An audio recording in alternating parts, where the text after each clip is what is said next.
sometimes it takes half an hour, For them to 45 kind minutes. Yeah, they're in shock and they're cold.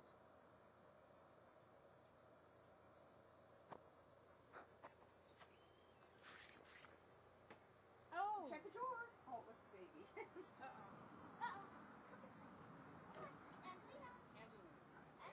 It's okay, Colette. I don't think. Now that I got it up off the ground, you want to put her in her nest?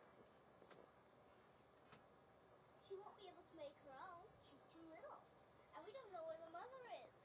No, she's on her own.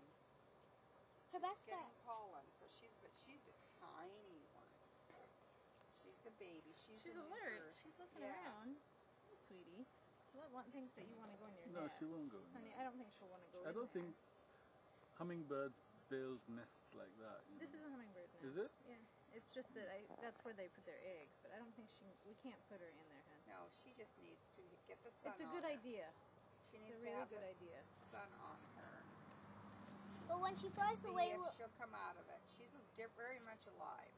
Look at how fast their hearts beat. It's like 200 beats a minute or something. Seriously? Yeah. No, that's the wings.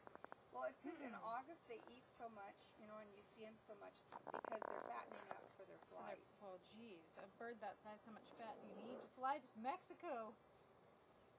Well, they don't have to fly the whole way. I mean, I know they must take their time. They take stops. Because they go to the warmer states, and then... They take stops. But they leave here early September, mid-September. The last time we had people over was in September. We sat out here and ate, and the hummingbirds ate out of the feeder all the time we were eating, right here.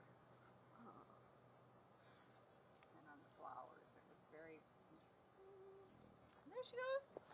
It's okay, Colette. She's not going to hurt you. She's just practicing. She's tiny anyway. She said, I'm a baby. I got hurt. There she goes. Go, go, go, go, go, go, go, go, go.